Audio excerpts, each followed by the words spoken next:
বাঙালি ছাত্র যুব সমাজের পক্ষ থেকে আজকে আমরা একটা প্রেস মিটের আয়োজন করেছি।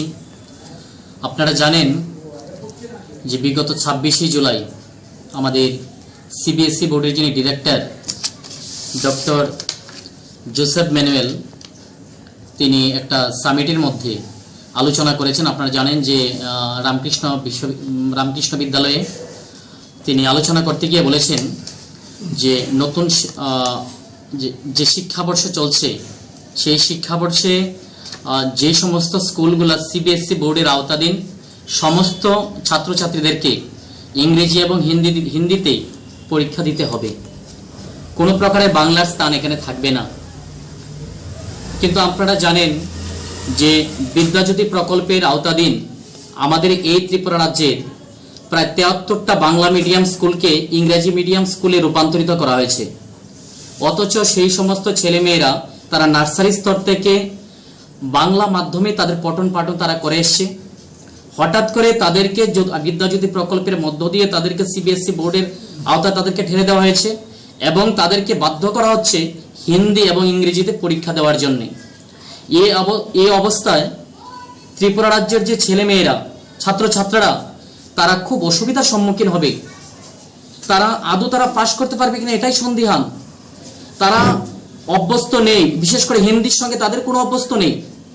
এই অবস্থায় যে সিদ্ধান্ত সিবিএসই বোর্ড নিয়েছে বা রাজ্য সরকার নিয়েছে সেটাকে আমরা তীব্র ধিক্কার জানাচ্ছি এবং প্রতিবাদ জানাচ্ছি।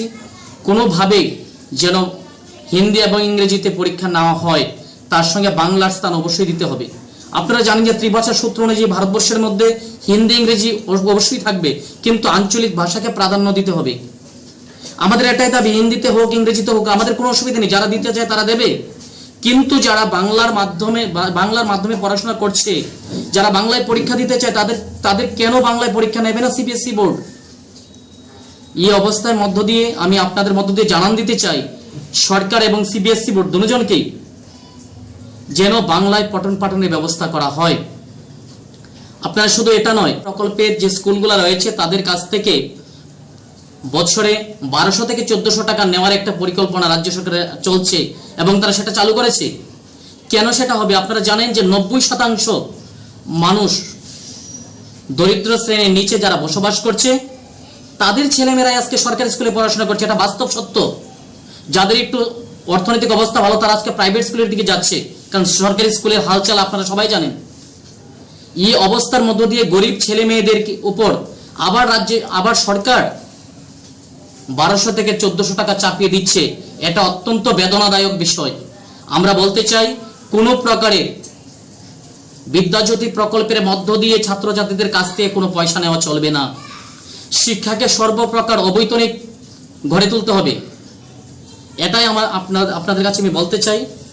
শুধু এটা নয়, আপনারা জানেন যে সরকারি এবং বেসরকারি কাজকর্মের মধ্যে বাংলা ভাষাকে প্রাধান্য দেওয়া হচ্ছে না সঠিকভাবে। আপনি ব্যাংকে যান, রেলওয়ে স্টেশনে যান, আপনি পোস্ট অফিসে, সর্বত্র দেখবেন আজকে হিন্দি এবং ইংরেজি ছড়াছড়ি। এমনকি ফর্ম ফিল আপটা পর্যন্ত আজকে বাংলায় করা যাচ্ছে না ব্যাংক এবং পোস্ট অফিসের মধ্যে।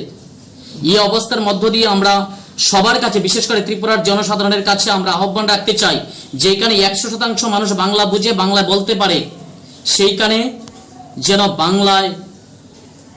বাংলা ভাষার প্রচার প্রসারের স্বার্থে বাংলার সাইনবোর্ড, সমস্ত কিছু সরকারি বেসরকারি সমস্ত স্তরের সাইনবোর্ডগুলো যেন বাংলায় করা হয়।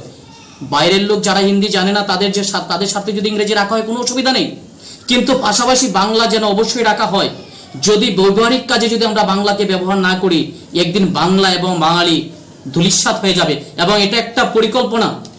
আমরা ভারতবর্ষের স্বাধীনতার প্রাক লগ্নে থেকে আমরা দেখেছি বাংলাকে এবং বাঙালিকে দাবিয়ে রাখার জন্য বারবার হিন্দি সাম্রাজ্যবাদীরা চক্রান্ত শুরু করেছে এবং আজও তা অব্যাহত। তাই আমি সমস্ত জনগণের কাছে আহ্বান রাখতে চাই, বাংলা এবং বাঙালিকে বাঁচানোর স্বার্থে বাংলা ভাষার ব্যাপক প্রয়োগ যেন সবাই করে। আর আরেকটা দাবি আপনাদের সামনে বলতে চাই যে যেই সমস্ত স্কুলগুলোকে ইংরেজি মাধ্যম স্কুলে রূপান্তরিত করা হয়েছে সেই সমস্ত স্কুলের মধ্যে পর্যাপ্ত পরিমাণে শিক্ষক নেই যারা ইংরেজিতে ভালো পড়াতে পারবে। এটা বাস্তব সত্য। কিছু শিক্ষক নিশ্চয়ই আছেন, কিন্তু সেই রকম ভাবে তাদেরকে ট্রেন্ড শিক্ষক নিয়োগ করতে হবে। আজকে আমরা দেখছি বিভিন্ন স্কুলের মধ্যে শিক্ষক নেই, তো শিক্ষক আছে তো অন্যান্য স্কুলের পরিকাঠামো নেই।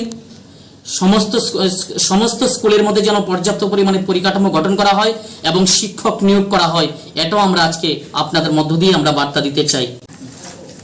আমরা বাঙালি ছাত্র যুব সমাজের পক্ষ থেকে আজকে আমরা একটা প্রেস মিটের আয়োজন করেছি।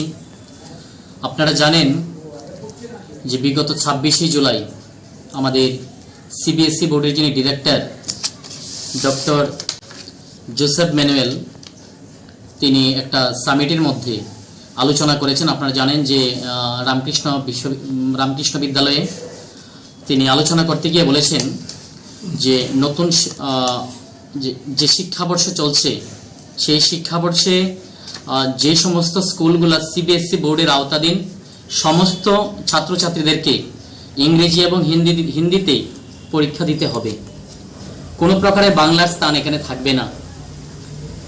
কিন্তু আপনারা জানেন যে বিদ্যাজ্যোতি প্রকল্পের আওতাধীন আমাদের এই ত্রিপুরা রাজ্যের প্রায় 73টা বাংলা মিডিয়াম স্কুলকে ইংরেজি মিডিয়াম স্কুলে রূপান্তরিত করা হয়েছে।